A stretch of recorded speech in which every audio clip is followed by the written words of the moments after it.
आप भी बाहर का काम करना चाहते हो लेकिन आपके कस्टमर टाइम पे पैसे नहीं देते हैं, कपड़े ले जाते हैं लेकिन वो पैसे नहीं देते हैं, आपके साथ ये प्रॉब्लम आती है और आपके बहुत सारे कमेंट आए जिनका मैं रिप्लाई दे रही हूँ। So guys, welcome back to my channel. कैसे हो आप सब?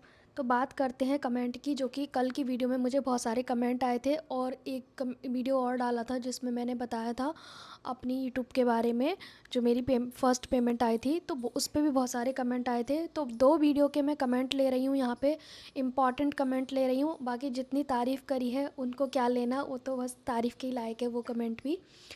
फर्स्ट कमेंट आपका यही था कि आप स्टिचिंग का जो रूम है ये आप दिखाएं बुटीक का, कितने जगह में आपका बुटीक है, कितने जगह पे आप स्पेस को यूज़ करते हो। तो मैं आपको बताऊं, जितना मेरा वीडियो में दिख रहा है आपको वही स्पेस है और कुछ भी ख़ास नहीं है। एक साइड मैंने ढेर सारे कपड़े रखे होते हैं जो कस्टमर के होते हैं, और मैं ना फैला के या सजा के इस तरह से कुछ नहीं रखती हूँ, भर के रखती हूँ एक ही जगह पे और जब कटिंग करती हूँ तो उसमें से निकालती हूँ, स्टिचिंग करती हूँ, और जब कपड़े रेडी हो जाते हैं फिर कस्टमर को फ़ोन करती हूँ। कस्टमर को जब बुला लेती हूँ उससे आधे घंटे पहले प्रेस करती हूँ ताकि वो प्रेस करके तुरंत रख दूँ और तुरंत वो ले जाएं। पहले से मैं कुछ भी सजा समझा के कुछ नहीं रखती हूँ मैं, ठीक है। दिखावा का काम ही नहीं है मेरे, ना यूट्यूब चैनल में ना मेरी पर्सनल लाइफ में। तो जितना आपको दिख रहा है दो मशीन, जितना आपको दिख रहा है मेरी ये और ये दो मशीन है जो कि वीडियो में भी दिख रही होंगी आपको, और ये टेबल है, यही मेरा बुटीक है। 15 साल से इतने ही स्पेस में मैं काम करती हूँ। देखो, बहुत सारे लोगों को गलतफहमी है, बहुत सारा स्पेस होगा, दिखावा होगा, सजा हुआ संवरा हुआ होगा, तो ऐसे काम होता है। काम उन चीज़ों से नहीं होता, काम आपकी मेहनत से होता है, आपके काम करने से होता है। चीज़ें खरीदने से नहीं होता है। चीज़ें नहीं आपके काम को बढ़ाएंगी, आप खुद अपने काम को बढ़ाओगे। तो चीज़ें तो कितनी सारी खरीद सकते हैं, क्या उनसे तरक्की हो जाती है? ऐसा कुछ भी नहीं है, ठीक है। तो बुटीक का टूर यही है और क्या ही दिखा सकते हैं। बाकी सेकंड कमेंट है, सिलाई के पैसे कैसे लें कस्टमर से? कस्टमर के कपड़े हम सिल देते हैं लेकिन वो ले जाते हैं कपड़े, तो उनसे पैसे कैसे लें क्योंकि वो टाइम पे नहीं देते हैं। बहुत सारे लोग ऐसे ही फ्री में सिलवा लेते हैं। तो मैंने आपसे कहा था कि आप फ्री में सिलोगे तो आपको सस्ता समझ लिया जाएगा, आपकी कोई वैल्यू नहीं होगी। पता है, हर छोटे से छोटे उधड़े हुए फटे कच्छों के भी पैसे लेने चाहिए। कारण ये नहीं है कि हम उससे बहुत अमीर हो जाएंगे, कारण ये है कि एक रूल सेट हो जाएगा हमारी लाइफ में कि भाई हमें भी पैसे, हल्के चाहे छोटा भी काम करे उसके पैसे आएंगे तो आपको नेक्स्ट काम करने में अच्छा लगेगा, ठीक है। बाकी आपके कस्टमर उससे बनेंगे। बहुत सारे लोगों को लगता है कि सूट तो हमने पैसों में सिले, बाकी फ्री में सिल देते, कोई बात नहीं, आपको फिर फ्री में ही समझ लेंगे और सस्ता समझ लेंगे। जितना सस्ता करोगे उतना सस्ता समझे जाओगे। बात है पैसे कैसे लें। तो देखिए, जब भी आप सिलाई करके कपड़े देते हो कस्टमर को तो आप उन्हें पहले बोल दो, पहले ही बोल दो कि भाई इतने रुपए लगेंगे।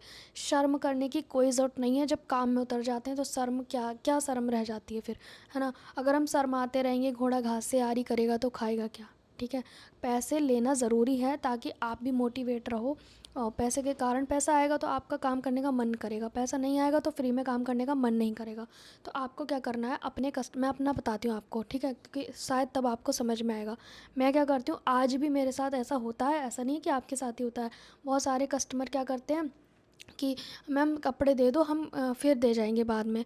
तो पहले तो उनकी चालाकी में चलने नहीं देती हूँ, मैं उन्हें फ़ोन करती हूँ कि भाई अब आपके कपड़े रेडी हो गए, और पैसे वो पूछे ना पूछे मैं खुद ही बता देती हूँ। वो पूछे या ना पूछे, मेरे को बताना है तो बताना है, तो मैं उनको कहती हूँ कि भाई मेरे इतने पैसे बन रहे हैं।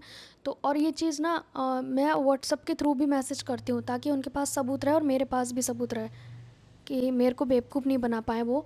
और फिर एक मैसेज लिखती हूँ व्हाट्सअप पे। मेरा क्या है ना, सारा कॉन्टैक्ट नंबर से मेरा काम रहता है, मैं सबके नंबर लेती हूँ, और नहीं देते हैं तो उनको मैं मुंह से बता देती हूँ कि भाई इतने पैसे हो रहे हैं और आपको इतने पैसे देने हैं।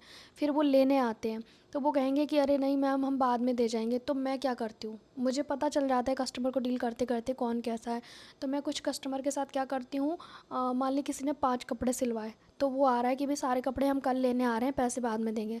मैं 5 की बजाय 4 या 3 ही दूंगी उसको, 2 कह दूंगी सिले ही नहीं है। कम से कम आपको लटकाना पड़ेगा, 2 कपड़ों के लिए आपको लटका दीजिए एक कपड़े के लिए, कि ताकि वो पैसे लेकर आए। एक कपड़ा जब लेने आए तो वो पैसे भी देने आए। अगर आप सारे कपड़े दे दोगे बस, तो बैठे रहो हाथ पे हाथ रख के, फिर मांगते रहो, फ़ोन करते रहो, पीछे पड़े रहो, मतलब खुद के ही पैसों के लिए मांगना पड़े, कितनी इंसल्ट की बात है ना। तो कस्टमर को डील करने से पहले ना, मान लीजिए आपने किसी कस्टमर के कपड़े लिए, पहले आपको बताना है कि रेट क्या है, ठीक है। और जो सिलवाना है उसको पहले उससे वो पूछो कि क्या सिलवाना है उसे, और फिर आप उसको रेट बताओ कि भाई इसका रेट इतना है। वो अगर रेडी है तो सिलवाएगा, नहीं रेडी है तो आप क्लियरली मना कर दो। अगर आपको लग रहा है कि मैं 10-20 कम लेके काम कर सकती हूँ तो आप कर लो, ठीक है। अगर आप बिगिनर हो तो इतना कर सकते हो। अगर आपके पास अच्छा खासा काम आ रहा है फिर ये प्रॉब्लम है तो आपको ऐसा नहीं करना है, ठीक है।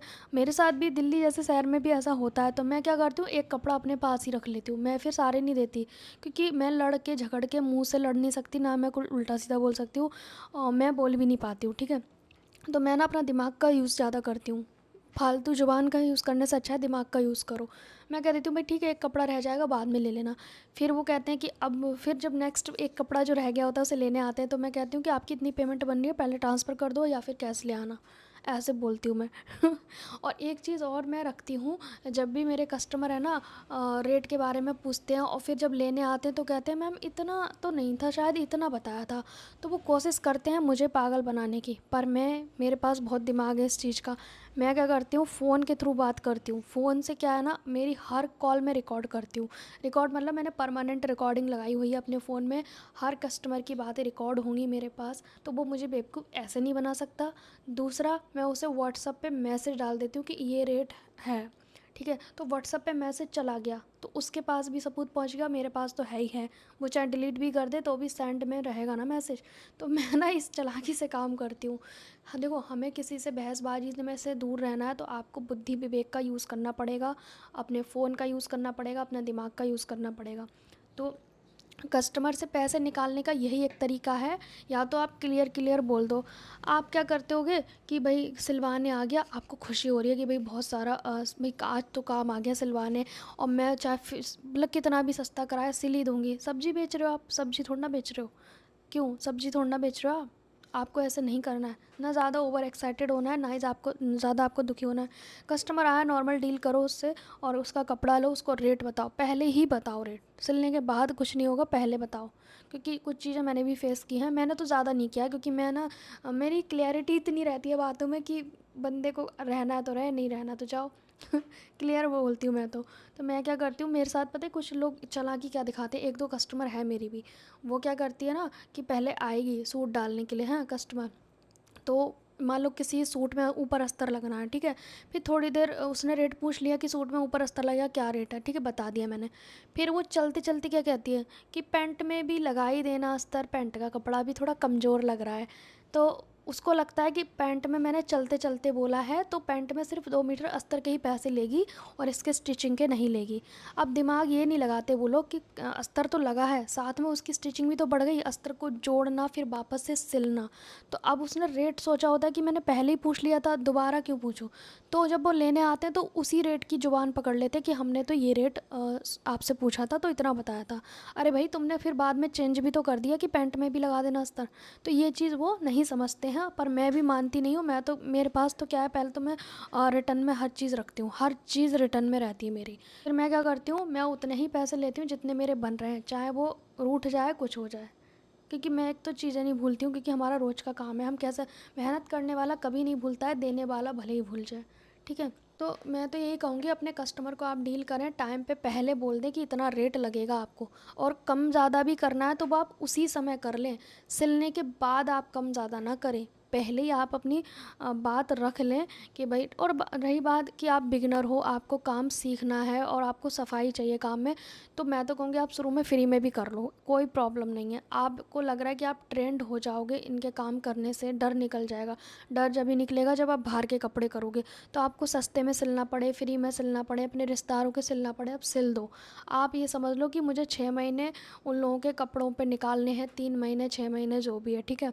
तो जब आपको लगे कि मैं बिल्कुल परफेक्ट हो गई हूँ सिलाई में, मेरी इस काम में सफाई आने लगी है, तब आप अपने मर्ज़ी से चार्ज करो, फिर कम मत करो। फिर उसमें यह नहीं कि मैंने 100 की जगह सीधे 50 कम कर दिए, नहीं, 10-20 कम करो, पर बिल्कुल सस्ता मत करो, बिल्कुल सस्ता रद्दी के भाव समझे जाओगे आप।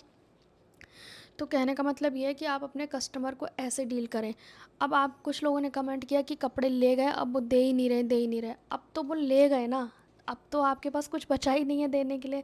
या उसमें से आपने 2 कपड़ों में से एक कपड़ा रखा होता तो ये चीज़ हो सकती थी, ठीक है? मैं आपको बताती हूँ कि मैं ना तो किसी का पैसा रखती हूँ और ना अपना छोड़ती हूँ, क्योंकि मेरे पापा कहते थे कि लेना एक ना देना दो, मतलब ये हमारे यहाँ कहावत है, ना आप किसी का एक रखो ना आपको दो देना पड़ेगा, मतलब ईमानदार रहो। और इसीलिए ईमानदारी ना फूट फूट के भरी है। पर हाँ, मैं अपना भी नहीं छोड़ती हूँ, चाहे कुछ हो जाए, मैं बिल्कुल किसी कीमत पे नहीं छोड़ती हूँ अपने पैसे। और छोड़ा तो गुस्से में फिर सारे छोड़ देती हूँ और सोच लेती हूँ मैंने किसी ऐसे ही मतलब समझ जाओ क्या कहना चाह रही हूँ मैं, ठीक है? तो फिर मैं उसकी दोबारा शक्ल भी नहीं देखती। पर ऐसा आज तक नहीं हुआ है, एक कस्टमर के साथ हुआ है, वो बहुत अमीर है, जबकि बहुत अमीर है, पर उसने किसी के थ्रू भेज के कपड़े सिलवाए।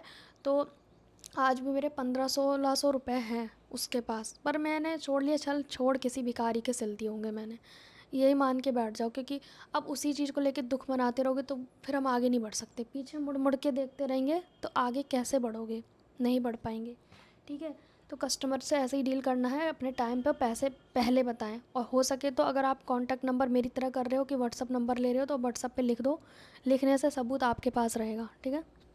तो आप कह सकते हो कि भाई मैंने तो पहले बताया था।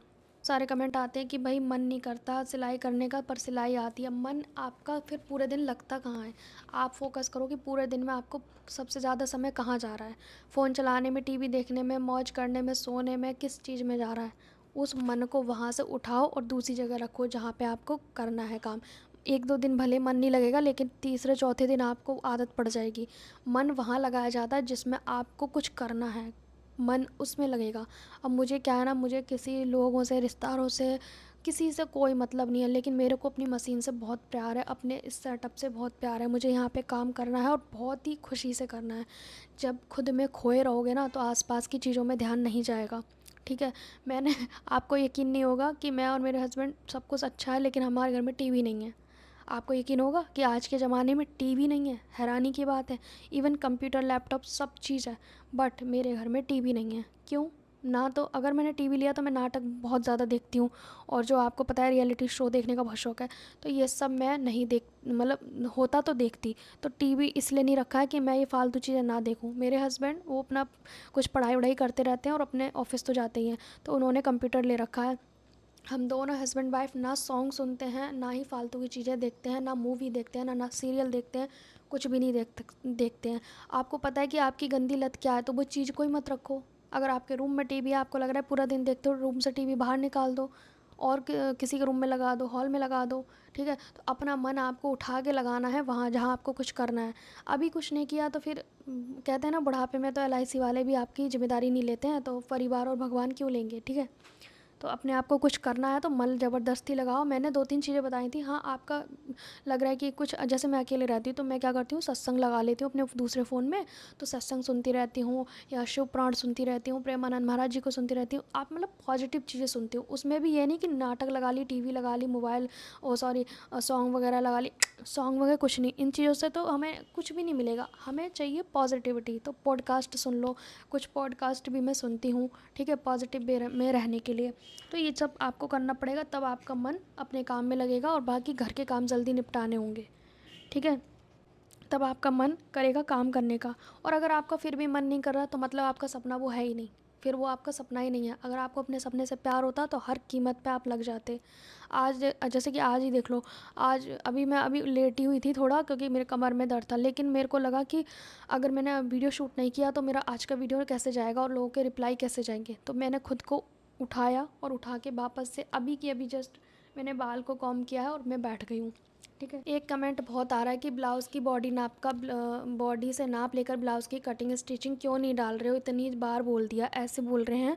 तो मैं उनको सॉरी बोलना चाहती हूँ, बट मैं आपको बताऊँ, जब मेरे पास सूट का ढेर लगा है और ब्लाउज़ है ही नहीं तो मैं कैसे डालूँ? और कस्टमर नहीं होते रेडी वीडियो में आने के लिए, अभी तो बिल्कुल भी रेडी नहीं होते हैं। अब मैं खुद पहनूँ ब्लाउज़ बना के तो भले ही मैं डाल सकती हूँ, और खुद के लिए टाइम ही नहीं मिल रहा है।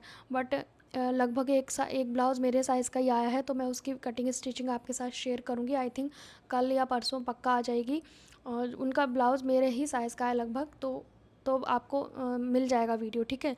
बट आप कहते हो कि बॉडी का नाप लेकर कैसे करें बताओ? कस्टमर से ज़िद नहीं कर सकते ना, उनको हमारे यूट्यूब में आने का कोई शौक़ नहीं है। जिस दिन फेमस हो जाएंगे तब लोग कहेंगे कि हमें भी लो वीडियो में, हमें भी लो। ऐसा सबके साथ होता है, तो ये चीज़ है। बाकी वीडियो आ रही हैं, आपको देखो बॉडी का नाप लो या कैसे भी लो, आपको ना मेथड सीखना है, रट्टा नहीं सीखना है। एक ही मेथड से हर तरह की ब्लाउज़ की कटिंग स्टिचिंग हो जाएगी, सूट की, पैंट की, प्लाजो की। मेथड सीखो ना, मेथड से सारे काम होते हैं।